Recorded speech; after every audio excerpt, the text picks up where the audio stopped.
Now let's go.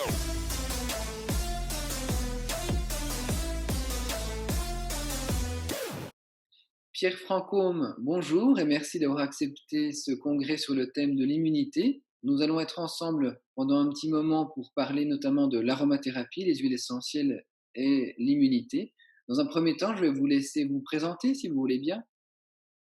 Eh bien, bonjour à toutes et à tous.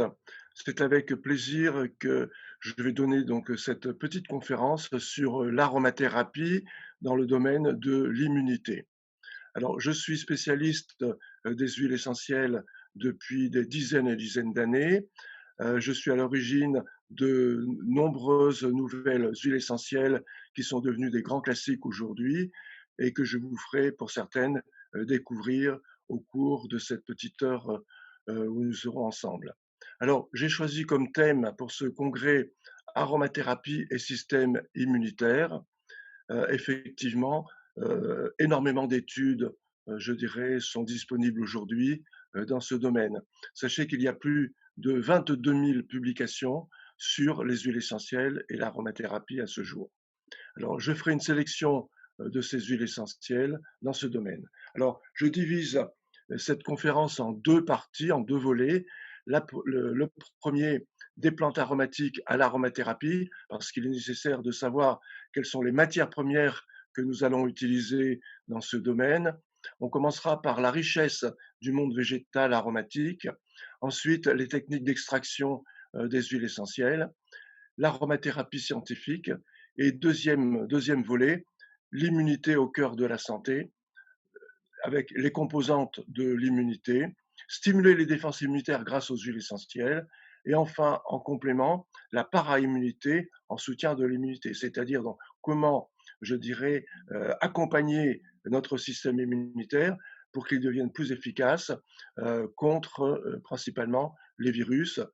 Aujourd'hui, donc avec le coronavirus, c'est d'actualité, mais aussi les bactéries, les micromycètes ou champignons, et voire les parasites. Alors, on commence donc ce premier volet des plantes aromatiques à l'aromathérapie. La richesse du monde végétal aromatique et en particulier donc combien y a-t-il de plantes sur la planète? Il y en a à peu près 400 000 qui sont répertoriées. Voilà. Alors bien que cette biodiversité commence à décliner, nous savons que le nombre des plantes purement aromatiques dans ces 400 000 est à peu près de 10%. Donc, nous sommes aux alentours de 30 à 40 000 plantes dites aromatiques.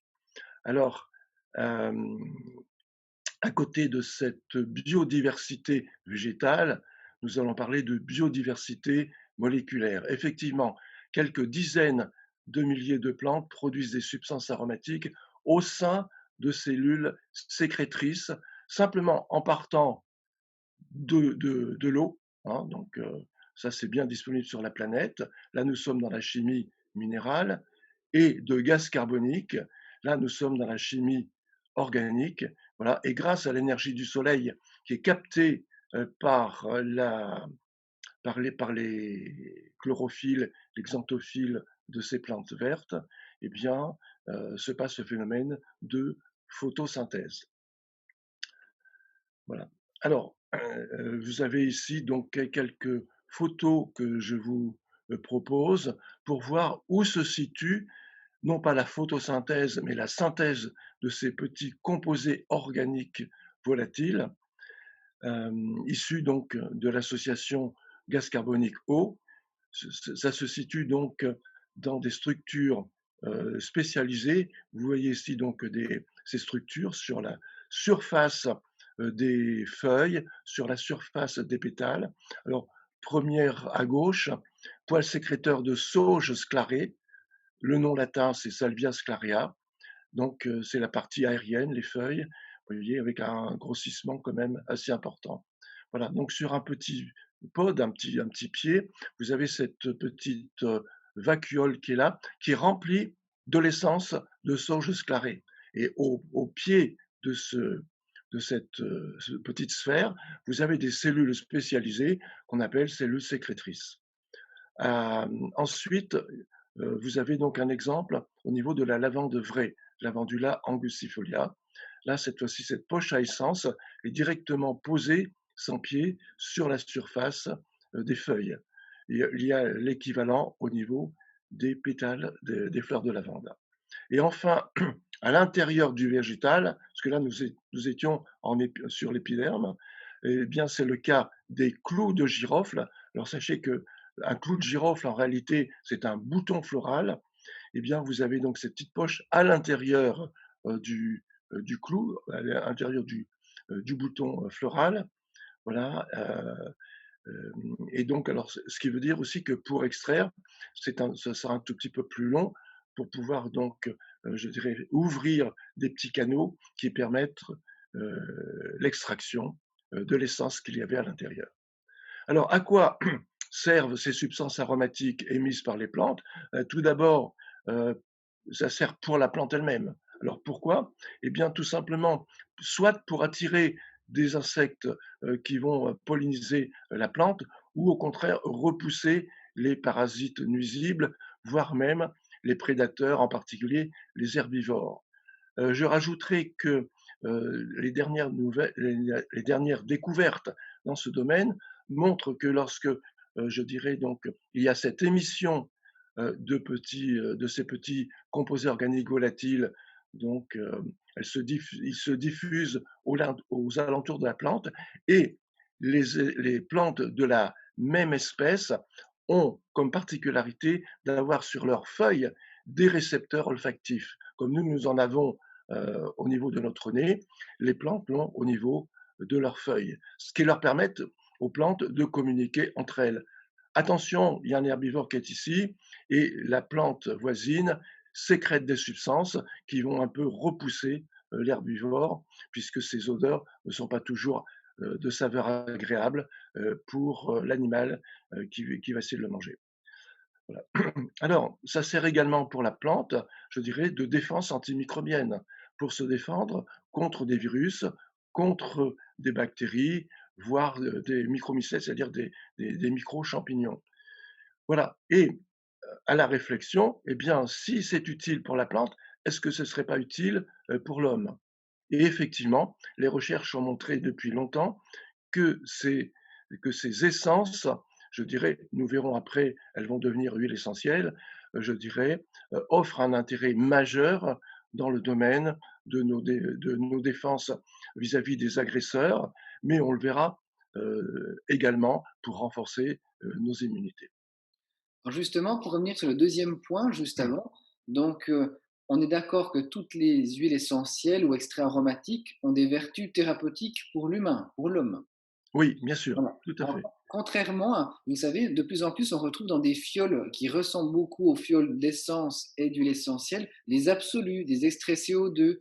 On voit, hein, par exemple, alors certains pensent peut-être qu'on peut utiliser l'huile essentielle de muguet, pour ne citer qu'elle, alors qu'effectivement, elle n'existe pas. Mais Non, non. comment conseiller les personnes pour ne pas qu'ils confondent et se trompent? Alors, nous allons voir justement sur quelques diapositives après les différentes possibilités d'extraction. D'accord. Voilà. Alors, avant cela, donc, compte tenu de cette biodiversité végétale, il est nécessaire de bien dénommer les plantes, parce qu'il y a énormément, souvent, de confusion.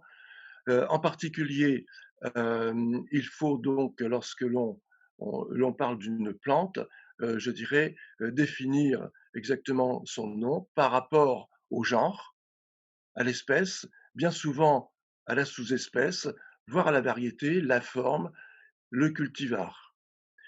Voilà. Par exemple, Lavandula angustifolia, sous-espèce angustifolia, c'est-à-dire la lavande qui pousse et qui est originaire de la Haute-Provence. Alors, ça va un petit peu plus loin, puisque une même plante, une même espèce, en fonction du lieu où elle prospère, peut synthétiser des composants différents. Ce qui fait qu'en réalité, en fonction des biotopes, il s'agirait de plantes différentes au niveau, bien entendu, chimique. C'est ce que il a été dénommé chémotype. Alors, ce n'est pas moi qui ai donc découvert ces chémotypes, ça remonte, je dirais, au début du XXe siècle, dans les années 1903-1907. Voilà, ça a été ensuite repris par des pharmaciens de Montpellier et que j'ai découvert donc dans les années 75, voilà, en travaillant sur le romarin. Et je me souviens lorsque, je suis allé visiter un un un agriculteur distillateur en Haute-Provence, il m'avait montré des huiles que je n'avais jamais trouvées à l'époque. Alors, remettez-vous dans ces années-là, le nombre des huiles essentielles, était extrêmement réduite, hein. Voilà. Et il me montre un thym, alors ça, c'est du thym jaune. Je connaissais le thym rouge, le thym blanc, mais pas le thym jaune.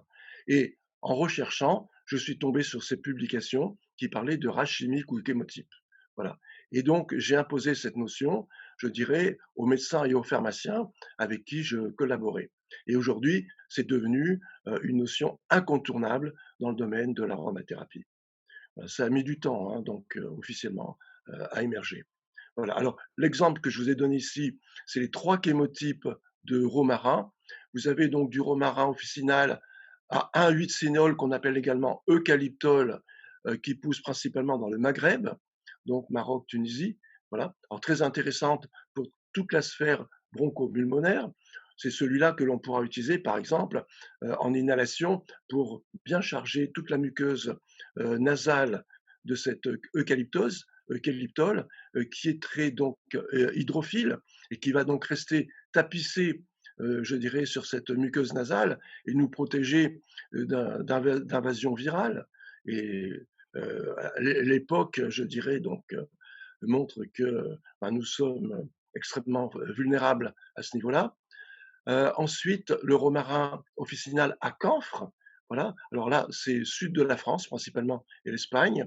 Alors principalement au niveau musculaire, mais aussi on sait que le camphre est un très bon antalgique. Et enfin, le romarin à verbenone, donc une autre cétone, alors qui pousse en Corse, c'est son origine, Corse et Sardaigne, mais qui a été planté aujourd'hui largement en Afrique du Sud. Et là, donc, son intérêt, c'est hépatique et vésiculaire. Alors, alors on utilise aujourd'hui, alors on va le voir, ces produits, non seulement pour la médecine, c'est le sujet d'aujourd'hui, mais aussi maintenant de plus en plus, on parle d'aromathérapie dans le domaine de la cosmétique, de la parfumerie et bien sûr, au niveau alimentaire, donc pour les saveurs qui peuvent en découler. Sachez que la pharmacopée européenne contient actuellement 31 huiles essentielles, sachant que en aromathérapie, nous en utilisons classiquement entre 50 régulièrement, voire 100, et que notre pharmacopée en contient en réalité 300. Vous voyez donc l'extrême différence.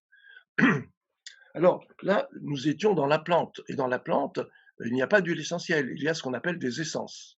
Voilà. Et comment capter ces essences, les récupérer pour les mettre en bouteille? Eh bien, c'est le système de distillation. Voilà. Alors nous allons voir donc ici un alambic qui sert donc à faire cette distillation. Sur la gauche, vous avez une chaudière qui va produire de la vapeur. Cette vapeur va circuler, il va arriver en bas d'une cuve, voilà, dans laquelle nous avons mis les plantes. Et là, donc, la vapeur d'eau traverse la masse végétale, fait éclater les petites poches que vous avez vues précédemment. Voilà. Et là, vous avez donc l'essence qui est libérée et qui se transforme immédiatement en vapeur d'essence. Et l'ensemble, ce mélange vapeur d'eau, vapeur d'essence, va monter et va passer dans la troisième partie de l'alambic, qui est le réfrigérant. Et là, donc, ce réfrigérant, donc ce serpentin donc circule dans de l'eau froide, et bien sûr, les vapeurs sont condensées et retournent à l'état de liquide. Et ce liquide, donc, est récupéré tout en bas dans un estancier, voilà, et l'ensemble s'appelle un distillat, puisque issu de la distillation, et ce distillat rapidement se sépare en deux phases, une phase huileuse qui va remonter en surface et une phase aqueuse qui va rester par-dessous, qu'on appelle l'hydrolat. Alors, il existe d'autres techniques d'extraction. Là, nous avons vu la distillation à la vapeur d'eau dans un alambic. Depuis les années 81, une autre technique s'est développée, c'est l'extraction cette fois-ci au gaz carbonique à l'état supercritique. Donc, au lieu d'injecter de la vapeur d'eau, cette fois-ci, on injecte du gaz carbonique, mais qui n'est pas sous forme liquide ni sous forme de gaz, mais dans un état intermédiaire qui est un fluide. Donc, c'est le fluide dit à l'état supercritique, qui est un puissant solvant. Voilà. Et l'intérêt, c'est que là, il n'y a pas d'oxygène. Et ça veut dire qu'au cours de l'extraction, il n'y aura pas de dénaturation des petites molécules volatiles, puisqu'il n'y a pas d'oxygène. Voilà. Et en général, il n'y a pas d'eau. Voilà. Donc, alors vous avez sur la gauche, c'est un peu technique, donc ce que je viens d'expliquer entre gaz et liquide, donc avec et en modulant donc la pression, on obtient ce fluide. Et à gauche, vous avez donc le système simplifié, vous voyez, la matière à traiter, on envoie ce fluide, donc, donc qui extrait tout ce qui est donc lipophile, dont l'essence contenue dans la plante. Vous avez un séparateur et on obtient donc un extrait dit par CO2. Alors, on les appelle, enfin, personnellement, je les appelle huiles essentielles par CO2 supercritique. Euh, le gaz carbonique, je dirais, en général, est récupéré pour certains industriels de sources, je dirais, naturelles, donc de sources volcaniques. Hein, voilà. Et ensuite, il est récupéré et recyclé en permanence. Voilà. Alors, nous allons, alors, avant de passer à l'aromathérapie scientifique, euh, il y a bien sûr d'autres techniques que je n'ai pas expliquées ici pour extraire donc ces essences. En particulier, il y a donc l'extraction au solvant organique qui nous permettra d'extraire principalement les fleurs, de faire l'extraction de fleurs, comme par exemple le jasmin. Parce que le jasmin, si vous le distillez, vous avez quasiment aucune huile essentielle, dans la mesure où la quantité de molécules volatiles est extrêmement faible. Voilà. Et là, nous obtenons ce qu'on appelle des absolus nettoyés pour obtenir ce qu'on appelle, non, pardon, des concrètes. Voilà, ce qui nous permet ensuite d'obtenir des absolus florales. Donc, ce qui se fait pour l'osmanthus, qui se fait pour la rose, le jasmin, la tubéreuse, etc., etc. Voilà. Puis encore d'autres techniques, euh, fabrication de pommades, par exemple, par la méthode d'enfleurage. Voilà. Et bien sûr, pour tous les agrumes, l'expression à froid. Alors, parlons maintenant d'aromathérapie. Alors, j'ai utilisé le terme aromathérapie scientifique car elle est basée vraiment sur aujourd'hui la recherche scientifique. Alors, le début de l'aromathérapie scientifique, on peut la situer, je dirais, à la fin du 19e et au début du 20e siècle. Effectivement, euh, les premiers écrits que j'ai retrouvés dans les annales de l'Institut Pasteur datent de la fin du 19e siècle, où déjà on parle d'huile essentielle capable de neutraliser des bactéries pathogènes.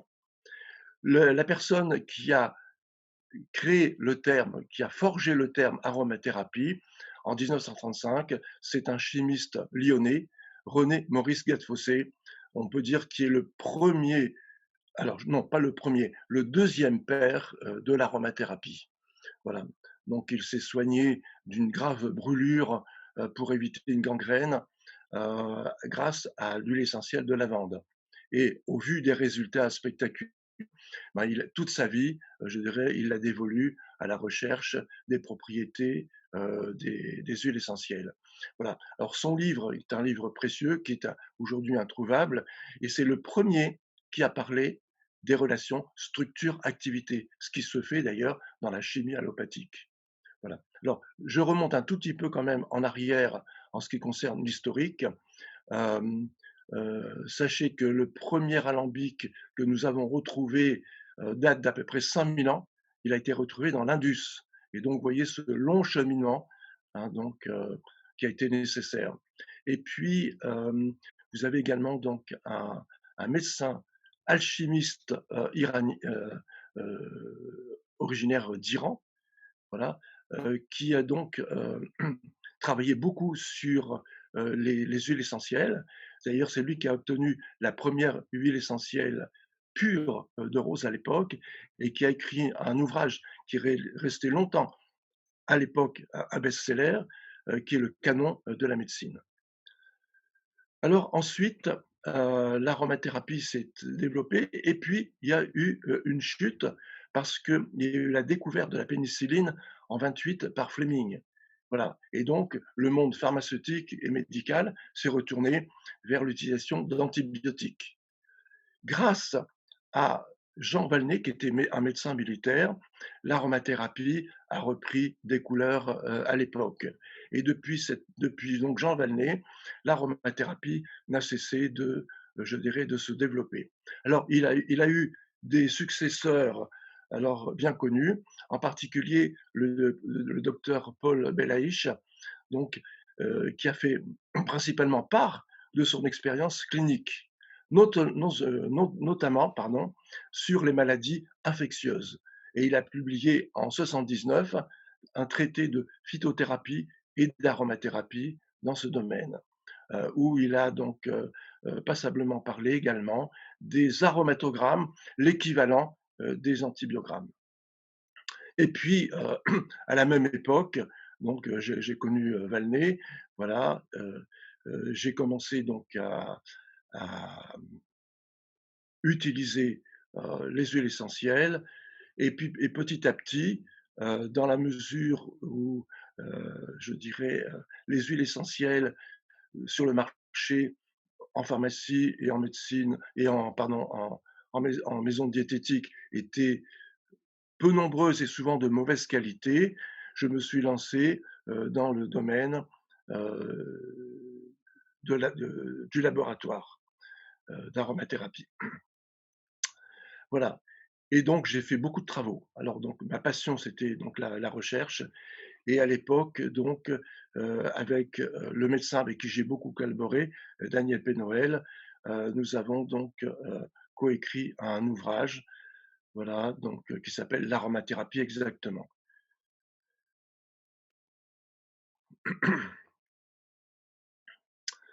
Alors, voyons un petit peu maintenant donc après un peu cette courte historique, heu, les huiles essentielles proprement dites. Alors, lorsque l'on analyse ces huiles essentielles, eh bien, on peut à peu près dénombrer 10 000 composés volatiles odorants, pour l'ensemble de toutes les huiles, bien entendu.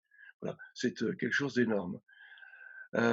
Les Vous avez une biodiversité moléculaire impressionnante parce que nous retrouvons dans ces huiles essentielles quasiment toutes les familles chimiques qu'on pourrait retrouver également dans les médicaments allopathiques, c'est-à-dire donc des hydrocarbures, des alcools, des phénols, des aldéhydes, des cétones, des quinones, des phtalides, etc., etc. Voilà. De ce fait, il est important, avant d'aller visiter les propriétés thérapeutiques, de bien connaître le profil de chaque huile essentielle. Et ceci se fait principalement par chromatographie en phase gazeuse. Alors c'est une technique que je connais bien puisque j'étais présent au tout début de cette chromatographie lorsqu'on avait encore des colonnes remplies que l'on remplissait nous-mêmes. Et à l'époque, c'était également le début de la spectrométrie de masse qui nous permet d'identifier chaque type de composant et leur donner donc une structure particulière. Voilà, donc ce que nous faisons systématiquement, c'est une chromatographie pour avoir l'empreinte, je dirais donc le fingerprint, de chaque huile essentielle. Effectivement, c'est indispensable et aujourd'hui, il n'y a plus de publication sans que l'on donne, je dirais, le profil de l'huile que l'on va, utiliser pour la recherche. Alors, les propriétés des huiles essentielles sont principalement liées aux propriétés de chacun des composants majeurs ou mineurs. Voilà. Par exemple, pour la lavande, vous avez deux composants majeurs, le lévolinalol, l'acétate de lévolinalyle, mais aussi des composés mineurs qui sont des coumarines, qui sont à 0, quelque chose, mais qui n'en sont pas moins actives, en particulier comme anti-inflammatoires. Voilà. Alors, bien sûr, il faudra rechercher la toxicité. Est-ce que l'huile essentielle est toxique ou non, bien entendu, hein. Voilà.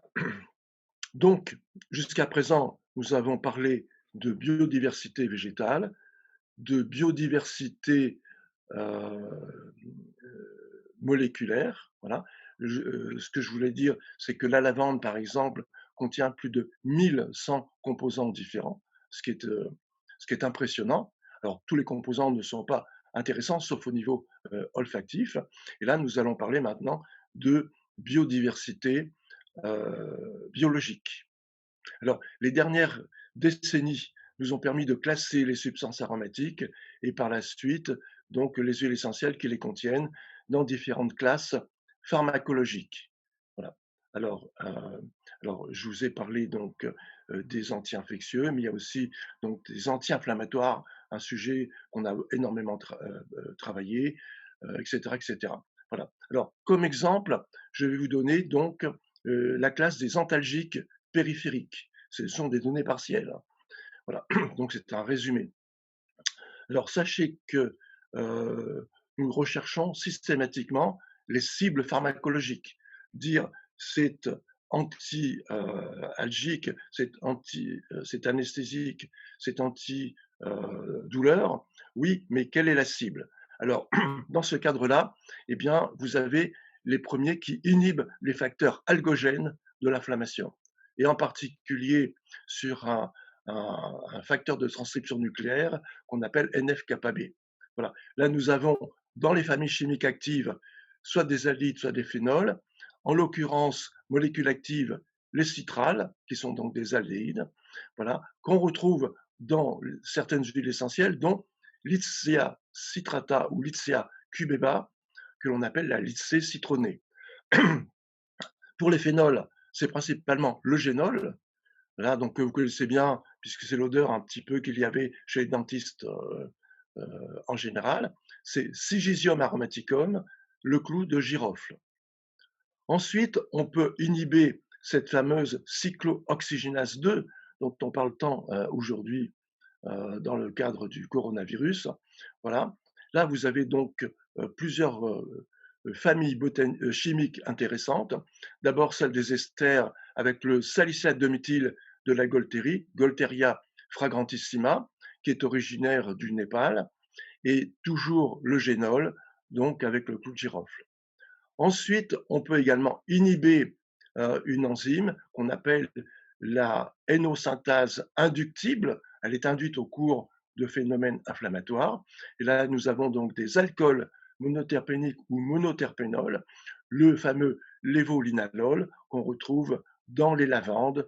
Ici, j'ai pris préférentiellement Lavandula latifolia ou Lavandula spica, qui est la lavande aspic. Ensuite, on peut donc agir pour inhiber les récepteurs algogènes périphériques, et en particulier les TRP, les transients récepteurs potentiels, prononcés à la française, hein. Voilà. Alors, V1, eh bien, donc, vous en avez toute une pléiade, hein, au niveau de la peau, mais aussi à l'intérieur de l'organisme. Les phénols, avec le génol, de nouveau, clou de girofle, mais aussi donc le TRP-A1, donc là, cette fois-ci, inhibé par des aldéhydes, dont l'aldéhyde cinnamique ou cynoaldéhyde, des écorces de cannelle, Cinnamomum verum. Et enfin, autre exemple, TRP-M8, avec toujours des monoterpénols, le menthol, de Mentha expiperita, la menthe poivrée. Enfin, on peut stimuler cette fois-ci des récepteurs inhibiteurs périphériques, voilà, des récepteurs mu avec des monoterpènes comme le paracimène de Thymus hiemalis, qui est un thym dit thym d'hiver, qui pousse en Espagne en particulier. Voilà. Et puis des récepteurs delta. Donc, alors tous ces récepteurs sont des récepteurs opioïdes, hein, voilà, donc périphériques, avec des sesquiterpènes, en particulier le furano-eudesmadiène de Commiphora myrrha, variété molmol, c'est-à-dire donc l'huile essentielle de myrrhe amère. Donc, vous voyez, on a largement de quoi faire. Et là, c'est juste, je dirais, pour illustrer le propos, mais il y a encore beaucoup, beaucoup d'autres, je dirais, huiles essentielles, molécules actives et récepteurs qui peuvent être stimulés ou inhibés dans le cadre des douleurs périphériques ou viscérales. Voilà. Alors, quels sont les sujets d'actualité pour l'aromathérapie? Eh bien, cette actualité, je dirais donc, est très, très, très vaste, puisqu'elle concerne à la fois les infections à bactéries antibiorésistantes, voilà, staphylocoque doré, pseudomonas et autres. Donc, le traitement des infections dites nosocomiales, qui génèrent énormément de décès chaque année, ne fût-ce qu'en France. Également, les douleurs de l'endométriose, par exemple, où là, il n'y a pas de réponse en médecine classique. Voilà, et là, nos résultats sont tout à fait très intéressants.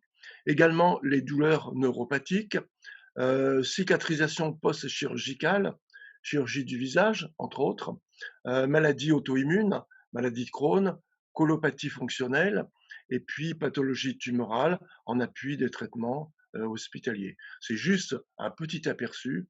Hein, il nous faudrait une page entière pour décrire un petit peu l'intérêt actuel des huiles essentielles en thérapeutique. Alors, voyons maintenant donc l'intérêt des huiles essentielles dans l'immunité, qui est au cœur de la santé. Sans immunité, je dirais, il n'y a pas de possibilité de guérison. Alors, quelles sont les composantes de l'immunité? Eh bien, comme vous le savez, on sépare l'immunité en deux parties. L'immunité innée, non spécifique, et l'immunité acquise, qui est spécifique. Alors, c'est une séparation théorique, car on le verra, les deux coopèrent, je dirais, d'emblée, face à des agressions, qu'elles soient microbiennes, parasitaires et autres. Alors, l'immunité innée, elle est présente dès la naissance. Elle est mise en œuvre rapidement. Elle reconnaît un nombre déterminé. Donc, ces cellules immunitaires reconnaissent donc un nombre déterminé de motifs moléculaires, partagés par plusieurs classes de pathogènes. L'efficacité identique après plusieurs infections par un même pathogène. Voilà. Là, nous avons donc comme cellules immunitaires présentes. Voilà, donc c'est ce qu'on appelle donc l'immunité à médiation cellulaire, les macrophages, les monocytes et les cellules NK natural killer entre autres. Nous avons également les neutrophiles, les éosinophiles et les mastocytes. Voilà. On rajoute donc au niveau de l'immunité humorale des protéines qui circulent, en particulier les cellules, les molécules du système du complément. Enfin, pour l'immunité acquise, qui est spécifique, elle est acquise uniquement après exposition à un antigène ou à un allergène. La mise en œuvre est retardée, elle est plus longue. Il y a reconnaissance d'un nombre illimité, cette fois-ci, d'antigènes spécifiques d'agents infectieux. L'efficacité est améliorée au fil des rencontres avec un même pathogène. Là, au niveau de l'immunité à médiation cellulaire, nous avons les lymphocytes T cytotoxiques. Voilà. Et au niveau de l'immunité humorale, les anticorps produits par les plasmocytes issus des lymphocytes B activés. Alors, ce qu'il faut savoir, c'est que l'ébranlement du système immunitaire, voilà, et son mode d'ébranlement va principalement dépendre de l'agent agresseur. Ce qui veut dire que nous aurons au moins 3 types de réactions. Alors, ces réactions, on les appelle des réactions inflammatoires qui va prendre la voie, qui va prendre la voie TH1 lorsque les pathogènes sont intracellulaires. C'est le cas des virus, des bactéries intracellulaires, c'est le cas également des cellules tumorales, des cellules en apoptose et des cellules ectopiques, comme dans l'endométriose par exemple. Voilà. Là, le chef de file, ce sont donc les natural killers, voilà, qui vont donc générer différentes cytokines. Alors là, je vous ai mis donc l'INF gamma. Euh, Vous avez également les cellules dendritiques, les CD, voilà, qui vont produire de l'IL-12, stimuler les lymphocytes TH0, c'est-à-dire donc encore naïfs, et qui vont donc les, comment je veux dire, les éduquer pour devenir donc des lymphocytes T dits TH1. Voilà. Là, c'est donc la défense spécifique contre ces pathogènes intracellulaires, entre autres. Ensuite, si l'agresseur est un pathogène extracellulaire, c'est le cas des bactéries, grammes plus, grammes moins, mais aussi des micromycètes ou champignons, c'est la voie TH17 qui va être mobilisée. Voilà. Alors cette fois-ci, ce sont donc d'autres cellules immunitaires qui vont y participer, en particulier les macrophages MP. Voilà, aider bien sûr des cellules dendritiques qui sont chargées donc, je dirais de capter, les antigènes. Et là, vous avez d'autres types de cytokines, d'interleukines. Vous voyez donc l'IL-1, l'IL-6, un petit point sur l'IL-6, voilà, que l'on va retrouver de façon, exacerbée, dans dans ce qu'on appelle les inflammations extrêmement importantes. C'est ce que vous avez vu au cours du Covid-19. Donc, parce qu'après le flash, je dirais l'infection virale, vous avez des surinfections bactériennes, voire fongiques, voilà, et vous avez donc ce qu'on appelle les orages cytokiniques. Donc voilà. Et alors ensuite, donc vous avez les TH0, donc naïfs, qui vont être transformés en TH17, voilà, qui vont donc euh, collaborer avec également les polynucléaires neutrophiles pour neutraliser le pathogène. Alors ces schémas, c'est les schémas simplifiés pour vous montrer donc que ces mobilisations dépendent, vous le voyez, du pathogène présent. Donc c'est vraiment une adaptation très spécifique. Et lorsqu'il s'agit de parasites, voire également d'allergènes, ce sont donc les mastocytes qui sont en première ligne avec d'autres types de cytokines, l'interleukine 4. Donc, et bien sûr, participation non plus des neutrophiles uniquement, mais surtout des éosinophiles, avec production d'IgE. Précédemment, c'était donc des IgM, des IgG et des IgA. Voilà. Donc, en résumé, en fonction de l'agent agresseur, le système immunitaire, je dirais, donc mobilise différents types de cellules immunitaires pour combattre l'agent pathogène. Ce qui veut dire que nous avons 3 moyens de défense, les voies TH1, TH17 et TH2. Alors, sachant cela, on va pouvoir, je dirais, stimuler notre système immunitaire grâce aux huiles essentielles, mais de façon spécifique. Voilà. Alors, comment stimuler l'immunité innée? Eh bien, on va pouvoir, dans le cadre des infections virales, stimuler les natural killers. Voilà. Et là, on regarde quel est le taux de cytolyse des cellules qui ont été donc infectées par les virus ou cytolyse des cellules tumorales ou des cellules en apoptose, etc. Voilà. Alors, En famille biochimique, eh bien, nous avons d'abord la famille des sesquiterpènes ou hydrocarbures sesquiterpéniques. Et euh, une des principales molécules, c'est le E-bêta-cariophyllène. Alors cette molécule est une molécule qu'on retrouve très souvent dans les huiles essentielles. Là, nous recherchons des huiles qui en contiennent un taux suffisant. Et là, je vous ai cité 3 huiles essentielles. Il y en a d'autres. Alors, l'huile essentielle de copahu, Copaifera officinalis. Vous avez aussi les proches parents Copaifera marti. Voilà, c'est l'oléorésine que l'on distille. Voilà. Alors sachez que les copaïs les copaifera sont des arbres qui produisent donc ces oléorésines et qui poussent en Amazonie. Ensuite, je parlerai de la goyave, mais non pas le fruit, mais les feuilles.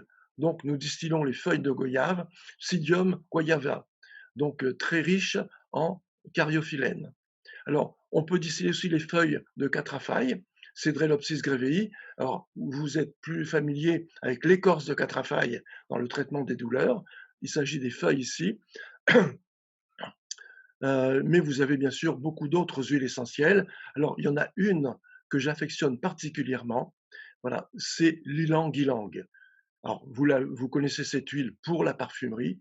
Elle est de plus en plus utilisée en thérapeutique, compte tenu de ses propriétés, je dirais, aujourd'hui, que je pense incontournables. Effectivement, les fleurs de ylang-ylang sont distillées, voilà, mais vous savez que c'est une distillation très particulière, puisqu'on peut séparer, la distillation dure entre 20 et 24 heures, vous voyez, mais on peut très bien séparer les différents moments de la distillation pour aller vers les moments, je dirais, plus tardifs de la distillation, ce qui fait qu'on obtient ce qu'on appelle des ylang-ylang deuxième et troisième, donc les fractions les plus lourdes de l'huile essentielle.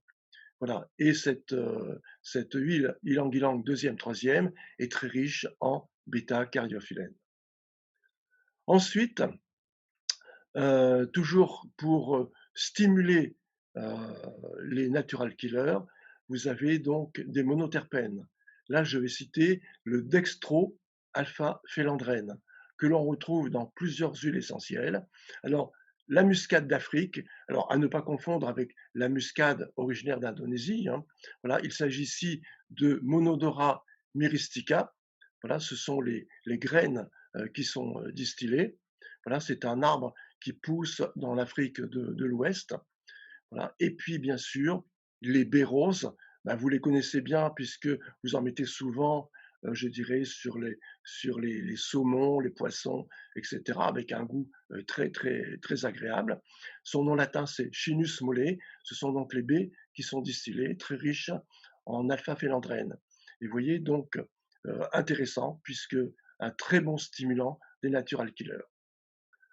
Ensuite, vous avez des esters, dont l'acétate de linalyle, alors un peu moins actif, certes, que le bêta-cariophyllène précédemment dénommé.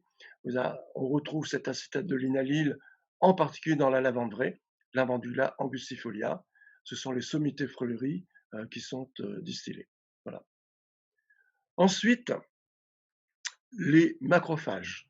Donc là, nous allons stimuler la phagocytose. Alors, on peut stimuler donc cette phagocytose, de nouveau avec des monoterpènes. Et là, nous avons déjà dénommé précédemment le dextroalpha-phélandrène. Je ne vais pas revenir sur ces deux huiles essentielles, muscade et baie rose. Je vais directement sur une autre famille biochimique qu'on retrouve dans les huiles essentielles, qui est celle des vanilloïdes. Et là, vous avez donc 3 vanilloïdes possibles, gingérol, chogaol et paradol. Alors, gingérol vient du nom anglais du gingembre, ginger, voilà, et cette molécule, on la retrouve dans l'huile par CO2 ou même l'huile essentielle, tout simplement, de gingembre frais, Zingiber officinale rhizome. Également, à côté des gingérols, vous avez des shogaol. Alors, shogaol vient de shoga, qui est le nom japonais du gingembre. Et puis les paradoles, ça vient de graines de paradis. Effectivement, nous distillons des graines de paradis, c'est-à-dire donc de maniguette, Aphramomum melegueta, voilà, qui est un cousin germain du gingembre, mais qui pousse en Afrique de l'Ouest, et très connu dans toute cette Afrique de l'Ouest. Voilà, ça a été donc appelé graine de paradis parce que, comment je vais dire, elle offrait des propriétés exceptionnelles dans de très très nombreux domaines. Et lors, je dirais, lorsque les Noirs étaient capturés pour être expédiés en Amérique, ceux-ci donc cachaient dans leur ceinture ces graines, et on retrouve maintenant cette huile essentielle, ou tout au moins cette plante, bien connue aux Amériques. Ensuite, on peut stimuler les neutrophiles. Voilà. Alors, en particulier, non seulement leur activité oxydante, mais aussi, ils produisent bien sûr beaucoup d'autres constituants pro-inflammatoires. Alors là, nous avons des aldéhydes, et en particulier l'aldéhyde cinnamique de la cannelle, Cinnamomum verum écorce. Voilà. Et puis, il y a aussi des acides qui stimulent donc ces neutrophiles. C'est l'acide cinnamique. Alors cette fois-ci, ce n'est plus une huile essentielle, c'est une alcoolature de benjoin, Styrax benzoé, voilà, que l'on peut également donc utiliser à cet effet. Une petite remarque, voilà. Hem, il y a donc 2 huiles essentielles importantes en aromathérapie, classiquement utilisées pour combattre des infections bactériennes. Vous savez, c'est l'écorce de cannelle et l'huile essentielle de thym à thymol, dont je n'ai pas parlé présentement. Hem, Grande différence entre les 2, voilà. Lorsque l'infection, je dirais donc, est à son tout début, on a intérêt à neutraliser la bactérie pathogène et à stimuler le système immunitaire, dont les neutrophiles. Donc, on va utiliser l'écorce de cannelle. Par contre, lorsque l'infection évolue avec beaucoup d'inflammation, on a intérêt toujours à cibler la bactérie pathogène pour la neutraliser, la tuer, mais aussi à diminuer l'inflammation. Et là, vous allez utiliser les huiles à thymol qui neutralisent la bactérie et qui diminuent l'importance de l'inflammation. Enfin, pour le TNF-alpha, donc, et la production de TNF-alpha, eh bien, donc, là, donc, dans le cadre, bien sûr, des infections virales, les vanilloïdes, donc, ceux que nous avons vus précédemment, gingérol, chogaol et paradol.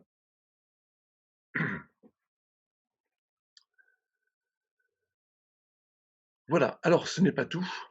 On peut également jouer sur l'activation des cellules dendritiques. Voilà.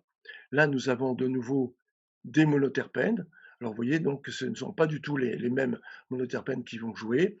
Ici, il s'agit du Z-calaménène, voilà, que l'on retrouve dans plusieurs huiles essentielles. Alors, je vais surtout focaliser sur 2 huiles particulières. Le manuka, l'huile de manuka, vous connaissez le miel de manuka. Là, il s'agit de son huile essentielle. On distille les rameaux feuillés et fleuris.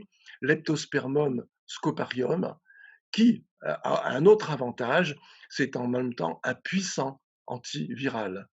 Et les molécules, alors c'est pas le calaménène, c'est d'autres molécules de cette huile, peuvent agir également pour neutraliser les virus lorsqu'ils sont à l'intérieur de la cellule hôte, voilà, pour neutraliser la production des virions. Et puis vous avez également le bois de cade, Juniperus oxycedrus. On peut également travailler et activer donc les lymphocytes T qui vont donc produire un peu plus d'interféron gamma. De nouveau, avec l'alpha-félandrène des muscades d'Afrique et de Bérose, voilà, mais aussi des diterpénoïdes. Alors, ce sont des molécules à 20 atomes de carbone. C'est la limite de la volatilité.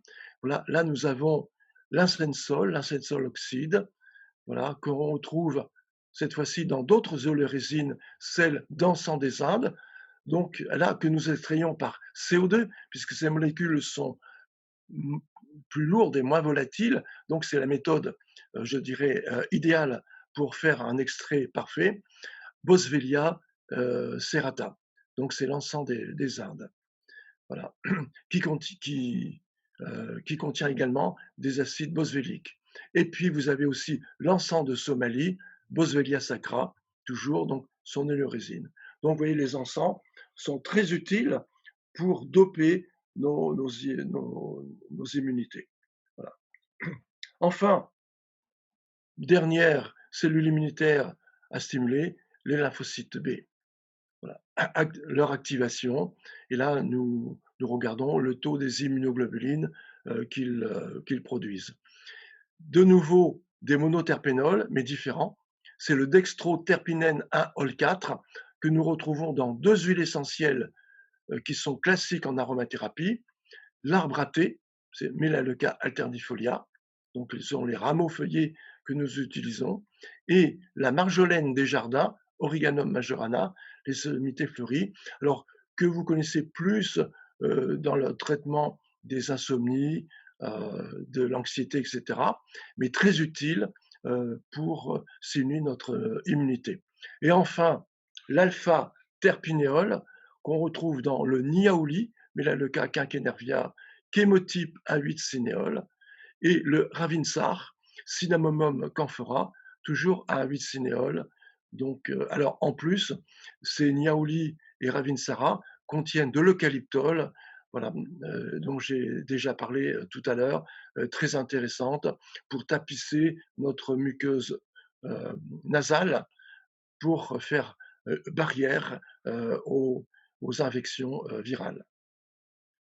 Alors du coup, comment les utiliser si quelqu'un voulait, soutenir son immunité avec les huiles essentielles? Donc, en diffusion, en péros, en olfaction, en cutanée? Alors, en fonction des huiles, on va pouvoir les utiliser de façon différente, hein. Dans toutes les huiles que j'ai indiquées ici, il y en a aucune, réellement de toxique ou de neurotoxique, hein, donc j'ai pris, donc certaines garanties, si vous voulez. Voilà. Hem, alors, on peut les prendre d'abord par voie orale. Voilà, et en particulier, je prends en général les huiles essentielles qui sont considérées comme épices ou comme aromates. Par exemple, le gingembre, les baies roses, et cetera. Voilà. Sinon, on peut les prendre également par voie cutanée. Alors par voie orale, ne jamais dépasser 1 à 2 gouttes par prise, qu'on peut répéter 2 ou 3 fois dans la journée. Dans les cas très sévères, mais ça c'est le conseil d'un professionnel de santé, hein, car il est préférable quand même de s'adresser à des gens de l'art, si j'ose dire, voilà, parce que la maladie c'est jamais anodin, voilà. Ça peut paraître, je dirais, peu grave et puis évoluer rapidement en pathologie grave, donc soyez toujours vigilants. Voilà, donc attention aux auto-médications, y compris et surtout en médecine naturelle. Hem, donc 2 à 3 fois par jour, voire plus. Sur un Voilà. Alors support? on le met sur un petit support, soit un tout petit fraction de sucre de canne, par exemple, soit un petit comprimé neutre. Ou bien alors, si c'est pour désinfecter la partie, haute, donc ORL, donc la muqueuse, nasale, on le met sur la langue, voilà. Sinon, on le met sous la langue, ce qui fait que les petites molécules vont être absorbées directement par les petits capillaires qui sont dans la bouche. Et puis ensuite, on peut les avaler. Et là, donc, vous allez agir sur la muqueuse intestinale en particulier et avoir donc une absorption et un effet systémique. Voilà, ce qui fait que ces petites molécules vont se retrouver dans les moelles osseuses, hein, pour stimuler donc la production des cellules immunitaires. Ensuite, par voie cutanée. Alors par voie cutanée, je dirais, j'utilise principalement quelques zones particulières, en particulier ici au niveau je dirais du poignet et de l'avant-bras, voilà, là où les veines sont bien apparentes. Vous avez donc une absorption extrêmement rapide et ces petites molécules ensuite pénètrent dans le sang et prennent un véhicule. En général, ce sont des albumines qui vont servir de transporteurs. Voilà. J'utilise beaucoup la plante des pieds parce que dans la plante des pieds, vous avez ce qu'on appelle la sole plantaire de Lejar, c'est-à-dire un réseau veineux important, si vous voulez, et donc absorption extrêmement rapide. Donc dans les quelques minutes, c'est déjà en train de circuler et dans les 10 minutes, c'est déjà en train d'arriver au niveau des alvéoles pulmonaires, hein, que l'on veut donc traiter. Donc c'est surtout pour les infections basses, je dirais qu'on utilise cette voie cutanée. Ce que je veux dire aussi, c'est que la plante des pieds étant moins fragile que le thorax, on peut des fois mettre des huiles un peu agressives, si vous voulez, sans qu'il y ait d'effet agressif. Voilà. Une huile à thymol, ici va brûler, pardon, ici va brûler, sous la plante des pieds, va rien faire. Voilà. Et puis, bien sûr, la voie respiratoire, donc sous forme d'aérosol en particulier, voilà, ceci, ça se fait avec un diffuseur d'arômes, donc avec système Venturi, voilà, qui permet de travailler sur toute la muqueuse nasale. Voilà. Donc les infections hautes se traitent par inhalation, les infections basses se traitent par voie cutanée principalement. Et une petite question par rapport à ces super tableaux très complets. Une personne qui voudrait Ah non, ah, super tableau, mais pas très complet, hein. oui, Là, c'est pour illustrer mon propos. tout à fait, Mais oui, je dirais donc, ils font l'objet donc de cahiers de cours, je dirais donc, au cours des formations, où là, vous avez la totalité de ce qu'on connaît sur le sujet aujourd'hui. et alors les personnes, ouais, évidemment, hein, on a dit qu'on ne privilégie pas l'automédicamentation, mais ceux qui voudraient se tester, sans risque, comment Mmh. ils peuvent savoir s'ils sont touchés par les lymphocytes B? Enfin, si, ils sont en déficit de lymphocytes B ou T ou cellules dendritiques, on est obligé de passer par une analyse sanguine? Alors, normalement oui, bien sûr, voilà. Donc, qui vous dira quel est le taux de natural killer, par exemple, hein, voilà, ou de polynucléaire. Oui, oui, bien sûr, voilà. Donc pour Donc détecter aujourd'hui, si vous voulez, en médecine naturelle, voilà, on se base bien sûr sur, je dirais, bon, les symptômes de la personne, mais essentiellement aujourd'hui sur la biologie, voilà, qui est une biologie de pointe. D'ailleurs, souvent, on a des marqueurs que, en médecine classique, ils ne sont jamais utilisés, alors que nous demandons, spécifiquement. Voilà. Par exemple, dans les natural killers, on aura le taux des natural killers, mais on peut les différencier en natural killer 1, 2 et 3, puisqu'il y en a différents. Oui, donc c'est plus compliqué que ce que je vous indique dans cette simple conférence. mais par exemple, vous qui l'utilisez, j'imagine, régulièrement, vous ne passez pas forcément toujours par une prise de sang pour utiliser une huile essentielle? Non, Ou bien sûr que non. Dans les cas, je dirais, évidents, je dirais, vous êtes en plein hiver, en pleine infection virale, la grippe, le coronavirus et cetera et bien sûr beaucoup d'autres virus, possibles, hein, Coxsackie et compagnie. Voilà donc je dirais donc, on sait que le système immunitaire est en première ligne et donc on va systématiquement, je dirais, le booster, le doper. Voilà donc pour que parce que c'est lui qui fait le travail, hein.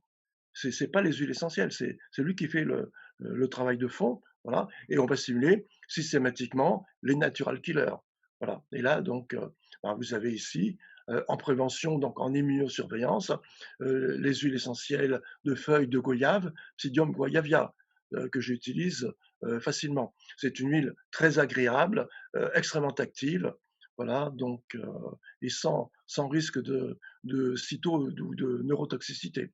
Voilà. On va stimuler également les macrophages. Voilà. Alors, plutôt que la muscade d'Afrique, j'utilise plutôt donc les béroses aujourd'hui. Donc, comme vous le savez bien, hein, j'en ai déjà parlé tout à l'heure. Voilà. Alors, regardez, par voie orale, une goutte de chaque, 2 fois par jour, voire 3 fois par jour, minimum 5 à 7 jours. Alors, là aussi, pas à n'importe quel moment, parce que si l'infection a déjà beaucoup évolué, Stimuler les natural killers ne sert plus à rien. Regardez ici cette courbe. Voilà. Vous avez au départ donc la contamination. Au départ, voilà, les natural killers arrivent, je dirais donc très très vite pour faire face à l'infection virale, voilà. Et ensuite ça retombe. Vous voyez, donc c'est maximum au troisième jour, mais quatrième jour, cinquième jour, c'est plus eux qui sont intéressants. Ils sont mis sur le côté et ils sont remplacés par d'autres lymphocytes. Les lymphocytes, alors les LTC, donc les cytotoxiques, donc qui vont prendre le relais. Alors, nous avons un petit problème, c'est qu'aujourd'hui, il n'y a aucune étude qui ne fait référence à la stimulation des lymphocytes cytotoxiques. Donc là, sujet de recherche pour ceux qui sont intéressés dans ce domaine de la recherche.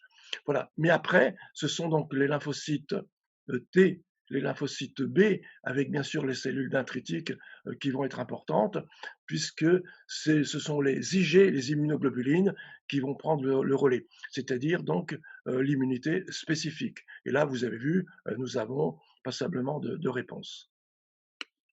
Donc oui, c'est un petit peu technique, hein. Voilà. Alors, application 2, voilà. En cas d'infection, donc, on va faire de l'immunostimulation. On fera un mélange d'huile essentielle et par voie orale et par voie cutanée, souvent diluée dans une huile végétale. Voilà. Donc, on va utiliser l'huile essentielle de Psyllium guayavia, donc de goyave, pour augmenter l'activité des natural killers. Muscade d'Afrique ou bien les béroses pour simuler les natural killers, mais aussi les macrophages et les lymphocytes T. L'huile essentielle de gingembre, alors j'ai marqué l'huile essentielle de gingembre au CO2, euh, je préfère quand même l'huile essentielle de gingembre frais par simple distillation, activation des macrophages, des lymphocytes T, le fameux Manuka, Leptospermum scoparium, activation des cellules dendritiques, voilà, qui sont les cellules qui permettent de capter les antigènes pour que les lymphocytes, je dirais, élaborent les anticorps. Donc, vous voyez, ils sont extrêmement importants. Et puis, l'arbre à thé, donc, pour augmenter la production des anticorps par les lymphocytes B. En voie orale, 2 à 3 gouttes du mélange 3 fois par jour et par voie cutanée, plante des pieds, avant-bras, je l'expliquais tout à l'heure, mélange à 5% dans une huile essentielle végétale. Alors, je préfère l'huile essentielle de Calophyllum inophyllum, parce que c'est une huile végétale très particulière dont les insaponifiables ont des propriétés fortement immunostimulantes, surtout dans le système de macrophagie. Et d'ailleurs, le support d'huile végétale utilisé a-t-elle une grande importance entre une huile très fluide et une huile très très surgrasse? Est-ce que cela Alors, va... je préfère des huiles assez fluides qui ne ralentissent pas la pénétration. Voilà. Alors, le calophylle, c'est entre les deux. Et souvent, je rajoute une autre huile végétale riche en oméga 3 qui favorise la pénétration. Et en plus, les oméga 3 sont potentiellement, à terme, anti-inflammatoires, donc vont calmer les inflammations. Voilà. Donc, Alors, alors, par les contre, oméga 3, c'est l'acide linolénique hein, que vous retrouvez dans la cameline. Ça, tout le monde la connaît aujourd'hui, mais aussi celle que nous utilisons spécifiquement en thérapeutique, qui est l'huile végétale de Bancoulier. Alerites mollicana. et si nous avions une infection très localisée, cutanée, bactérienne, virale ou autre, est-ce que là, on n'aurait pas plutôt intérêt à mettre un support peu pénétrant pour que ça reste localisé, non? Euh, je vais dire oui et non. Oui. Euh, En réalité, le support n'est pas forcément toujours important. Quelquefois même, on utilise les essentiels purs, sans support. Hein. Si vous avez des boutons d'acné, par exemple, on désinfecte bouton par bouton avec un coton-tige. Euh, un impétigo, c'est en direct également. Donc, tout dépend. Hein. Mmh. Voilà. Il y a des huiles végétales de tout et je ne vais pas dire n'importe quoi maintenant, mais est-ce qu'il n'y a pas quand même un petit business là derrière? Parce qu'il y a Alors, vraiment des huiles alors, végétales. j'évite quand même les huiles à oméga 6, par exemple, voilà, comme l'huile de tournesol. Voilà, parce qu'on sait que les oméga 6 dans l'organisme sont transformés en acide arachidonique et l'acide arachidonique est pro-inflammatoire. et en général, on lutte toujours contre l'excès d'inflammation. Vous avez vu que les réponses immunitaires sont toujours des réponses inflammatoires. Voilà. Alors, c'est nécessaire au départ, mais lorsqu'elle devient préoccupante, mais il faudra la calmer. Je vous ai expliqué le cas je dirais, de l'écorce de cannelle, l'aldéhyde cynamique, et du thymol. Hein. L'écorce de cannelle facilite l'inflammation, ce qui est utile au départ de l'infection, mais ensuite il faut la calmer, et là c'est le thymol qui va jouer ce rôle. Voilà. Qu'on retrouvera, mais on ne peut pas tout décrire ici, principalement dans les MICI, hein, les maladies inflammatoires chroniques de l'intestin.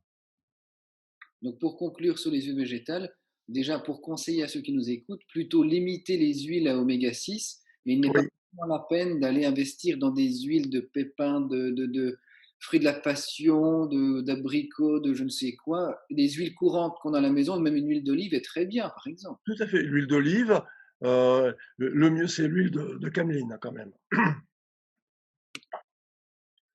Voilà, alors quelques photos. Voilà, donc alors là vous avez alors le gingembre, c'est une gingibéracée. Le manuka, c'est une myrtacée, vous voyez? Alors les fleurs sont extraordinaires. Alors là aussi, vous avez les bonnes et les moins bonnes huiles essentielles de manuka, car sur le marché, vous avez le meilleur et le pire, hein. Voilà, donc là, nous avons donc une sélection de manuka, dont l'huile essentielle est très riche, je dirais, en tricétone. Voilà, alors que elle est relativement chère, cette huile, mais vous avez des huiles sur le marché beaucoup moins chères qui n'en contiennent quasiment pas, donc qui sont relativement très peu efficaces, hein. Voilà. Et puis l'arbre à thé, vous voyez, donc les fleurs sont comme des petits pompons, c'est magnifique. Voilà. Et tout sent bon. Vous froissez la fleur, vous avez les feuilles, elles sont extrêmement odorantes. Alors, le gingembre est d'origine asiatique, le manuka, Nouvelle-Zélande, et l'arbre à thé, son origine, c'est l'Australie. Voilà, alors un petit peu de para-immunité en soutien de l'immunité. Donc là, nous avons stimulé nos immunités, c'est elles qui font barrière face aux infections microbiennes et parasitaires. Bien. Mais est-ce que l'on ne peut pas en même temps essayer de neutraliser directement donc les virus les bactéries et les micromycètes? Voilà. Eh bien, quelques exemples ici. Voilà, donc comme cible pharmacologique, les bactéries. Voilà. En premier lieu, donc, vous avez, je commence par l'aldéhyde, les aldéhydes aromatiques avec l'aldéhyde cynamique de la cannelle de Ceylan. Donc, quasiment, cette huile essentielle neutralise à la large spectre d'action quasiment toutes les bactéries pathogènes, Gram plus et Gram moins, je dirais, sont inhibées par cette molécule et cette huile essentielle. Voilà. Mais elle booste en même temps donc les pollinélières neutrophiles qui vont générer des radicaux libres qui vont aller tuer également les bactéries. Voilà, 2-3 jours. Et après, on prend le relais avec les phénols. Les phénols, alors là, vous en avez toute une série. Le thymol bien connu qu'on retrouve dans le thym thymol, Thymus vulgaris, chémotype thymol. Le carbacrol, l'origan compact, Origanum compactum. Le génol, du clou de girofle, j'en ai déjà parlé. Mais aussi un phénol, je dirais que je suis certainement le seul à utiliser, mais très utilisé en Asie, c'est le xanthorizol du curcuma de Java, donc curcuma xanthorhiza, qui est très bien toléré d'ailleurs par la peau et les muqueuses. Voilà. Alors là, donc, ces phénols neutralisent les bactéries pathogènes, mais ont un rôle également anti-inflammatoire, c'est-à-dire qu'elles vont calmer l'excès d'inflammation. Voilà. Ensuite, vous avez, proches parents des phénols, les monoterpénols ou alcools monoterpéniques. Alors, le géraniol, ça vient du nom géranium, hein, bien entendu, que l'on retrouve à taux très élevé, à 90%, dans la monarde fistuleuse d'origine canadienne, Monarda fistulosa. Le terpignol 4 de l'arbre à thé, le fameux Maleuca alternifolia. Le linalol, cette fois-ci, j'ai choisi le bois de rose, Aniba roseodora. Voilà, c'est un arbre de l'Euracée qui pousse en Amazonie. Alors aujourd'hui, les arbres sauvages sont interdits bien sûr, on ne peut pas les couper. Là, il s'agit donc de plantation. Donc aujourd'hui, vous avez ces huiles essentielles qui proviennent d'arbres de plantation, donc pas destruction de la forêt. Et puis ensuite, le thuanol 4, du thym thuanol, Thymus vulgaris, chémotype thuanol. Donc là, déjà ici, vous avez eu deux chémotypes de thym. Et donc, alors ensuite, à côté des bactéries, des huiles essentielles antifongiques. À titre d'exemple, comme molécule active, les citrales en numéro 1, principalement contre Candida albicans, mais aussi le géraniol, pareil, et le citronellol. Alors le citronellol, on le retrouve par exemple dans le géranium d'origine Chine, et on le retrouve également dans un eucalyptus citronné chémotype citronellol. Là aussi, c'est une spécificité que j'ai développée récemment. Et puis ensuite, les huiles essentielles antiparasitaires, alors là, de nouveau les phénols, mais aussi les alcools monoterpéniques et les cétones. Alors attention, toutes les huiles acétones sont potentiellement neurotoxiques, donc à ne utiliser que par conseil d'un professionnel de santé averti. Enfin, des huiles antivirales, les huiles à kryptone, leptospermone, méthylchavicol, nérolidol, etc., etc. Vous voyez, donc tout ça, c'est pour aller neutraliser les agents pathogènes. Voilà, donc on les utilise, je dirais, en parallèle des stimulants immunitaires, et là, donc, en para-immunité, donc tout ce qui peut euh, les neutraliser. Voilà. Alors, également, un autre exemple, je dirais, c'est celui donc des processus tumoraux. Alors, c'est un sujet bien sûr délicat, puisque normalement, seuls les cancérologues, je dirais, peuvent agir chez ces patients qui développent des cancers. Les médecins de médecine de ville, je dirais, normalement ne peuvent pas, je dirais donc, y participer, et encore moins les non-médecins. Cependant, je dirais, ça n'empêche pas la recherche d'avancer, je dirais, à très grande vitesse dans ce domaine. Voilà. Et là, on peut également soutenir l'immunité par des huiles essentielles. Donc, voilà. Donc, et ceci se fait dans le cadre d'une médecine intégrative, médecine qui se développe actuellement dans différents pays, je dirais, du monde. Voilà, c'est pour ça que j'en parle. Voilà. Alors, on peut freiner la prolifération par le blocage de la voie de synthèse du cholestérol, voilà, donc avec des molécules actives comme la bêta-ionone. Alors là, vous avez l'absolu de Boronia, mégastigma, la boronie, qui qui est une rutacée originaire d'Australie. Alors aujourd'hui, je préfère une autre huile, toujours en absolu, qui est l'osmanthus, Osmanthus fragrans, voilà, encore aussi riche et même plus que la boronie. Et puis vous avez le farnésol également, de l'ambrette, Abelmochus moscatus. Alors le plus limonène, je ne vais pas parler de cette huile à encens à limonène, mais une autre huile qui est très agréable, c'est le yuzu. Alors le yuzu maintenant fait partie des aromates des grands chefs, euh, voilà, mais également les propriétés pharmacologiques sont, je dirais, à ne pas négliger du tout. Voilà, c'est Citrus junos que l'on utilise. Alors, c'est intéressant parce que c'est le seul citrus dont l'écorce, je dirais, produit une huile essentielle qui ne contient pas de furocomarine et donc non phototoxique. Ensuite, vous avez l'inhibition. Alors ça, c'était pour inhiber, pardon, excusez-moi, l'inhibition de la farnésyle transférase. Ensuite, inhibition de la division cellulaire avec la germacrone, le myrique-baumier, Myrica gallet, qui pousse au Canada et également en Europe. Activation également, on stimule également l'apoptose, c'est-à-dire on pousse les cellules tumorales à s'autodétruire, en particulier en activant les caspases 3 ou 8. Voilà. Et là, nous avons plusieurs molécules possibles. Vous avez les gingerol, shoga ou les paradols, dont j'ai déjà parlé tout à l'heure au niveau de l'immunité. Également la bêta-ionone, dont je viens de parler avec la boronie et l'osmanthus, et le dextrolimonène, dont je viens de parler avec le yuzu. Voilà. Mais également, on peut inhiber la hénosynthase 2, donc l'inos inductible, donc, qui est une enzyme anti-apoptotique. Voilà, donc on va relancer l'apoptose donc des cellules tumorales avec une molécule qu'on appelle l'hyperforine, qu'on retrouve dans l'huile essentielle par CO2 de millepertuis hypericum perforatum.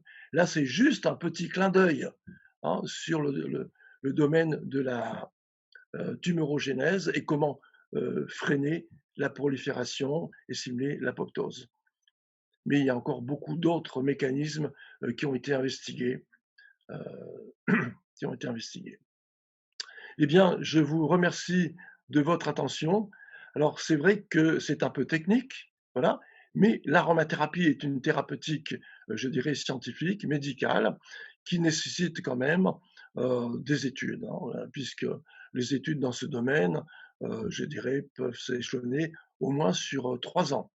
Vous voyez, donc, Deux petites questions, si vous voulez bien, avant d'arrêter sur le thème. Est-ce que des huiles, on en entend de plus en plus parler, est-ce que les huiles essentielles peuvent s'opposer? Par exemple, si quelqu'un est fan d'huile essentielle, qu'il traite, enfin, pour ne nommer que ce qui se passe en ce moment, certains ont envie d'essayer d'utiliser les huiles essentielles contre certains virus, mais à la fois aussi essayer de limiter leurs peurs. Donc, si d'un côté, je limite mes peurs en diffusant des petits grains bigarades, et puis que de l'autre côté, je prends du thym, un thymol, est-ce qu'elles peuvent s'opposer et s'annuler du coup? alors annuler, c'est beaucoup dire, hein. Mais vous avez vu, par exemple, je dirais, la compatibilité entre l'huile essentielle d'écorce de cannelle et l'huile essentielle de thym thymol.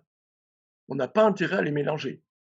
Les deux sont certes fortement antibactériens, mais l'une est pro-inflammatoire, ce qu'on recherche au départ, parce que c'est l'inflammation qui va permettre d'éliminer la bactérie, voilà. Mais l'autre est anti-inflammatoire, c'est-à-dire que quand il y a trop d'inflammation, il faut la calmer parce que l'inflammation est extrêmement destructive. Vous voyez, donc voilà.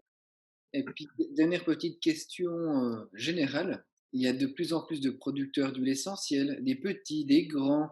Euh, Mhm. Comment s'y retrouver? Comment ne pas se faire avoir? Moi, je cite aussi, voilà, quels seraient vos derniers critères pour déjà savoir ce qu'on achète? Est-ce que c'est Mhm. vraiment de qualité ou non? Donc, je sais que c'est une question très, très complexe parce que suivant la saisonnalité, suivant l'année, la sécheresse, suivant Mhm. d'une année à l'autre, on peut avoir une qualité d'huile essentielle divergente et ce n'est pas forcément dû à un producteur malveillant ou quoi. Alors, Mais je vais prendre un exemple concret. Vous avez l'huile essentielle de pin sylvestre. Le pin sylvestre, donc, je dirais, on le retrouve, je dirais, sur de vastes étendues en Europe. Bien. Alors, ce pin sylvestre, provient-il est-il récolté en France, en Autriche, en Grèce, etc. Parce qu'il y a des sous-espèces. Ça, on ne le note souvent jamais. Ensuite, en quelle saison? Est-ce au printemps, lorsque les cônes sont chargés de résine, ou est-ce que c'est en hiver? Ce qui veut dire que vous allez avoir des odeurs légèrement différentes. Tiens, ils ne sont pas pareils. Voilà. Bon, alors les différences en général sont faibles, voilà, mais elles existent au niveau olfactif. Vous voyez. donc ce n'est pas forcément un critère de qualité, parce que souvent ce qui est rigolo, nous en tant qu'école, chacun avec son échantillon, dit ah bah la mienne elle sent meilleure, donc elle est mieux, puis je l'ai achetée plus cher, mais c'est pas forcément une réalité. Si, parce que certaines huiles, je dirais, par exemple, j'ai parlé du manuka. Bien, le manuka, si vous prenez donc la véritable huile de manuka et puis celle qui est souvent vendue à des tarifs beaucoup plus légers, si j'ose dire, l'odeur est différente, les principes actifs sont différents et les propriétés sont différentes. Et puis pour finir sur les différences, moi je me permettrais que pour le coup, il est important d'apprendre le latin, même si c'est pas une mince affaire, mais souvent beaucoup se font avoir avec des huiles essentielles qui portent des noms ressemblants. La verveine, par exemple, Ben, c'est très trompeur, hein. Si vous avez verveine, vous êtes sûr à tout coup d'avoir du lemongrass, c'est ça. qu'on appelle verveine des Indes. Voilà, verveine des Indes, il y a la verveine citronnée, il y a la verveine, Pareil pour le santal. Vous avez le vrai santal, alors plusieurs types de santal, santal des Indes, de Nouvelle-Calédonie, et cetera, et cetera. Et donc ça, ce sont les santalums. Voilà. Mais vous avez le nom santal que vous trouvez sur les améris, voilà, donc qui ne sont pas du tout riches en santalol. Hein. Voilà. Donc Donc pour vous, ça arrive souvent. pour conclure sur votre intervention, donc votre dernier conseil pour bien choisir son huile essentielle, ça serait quoi?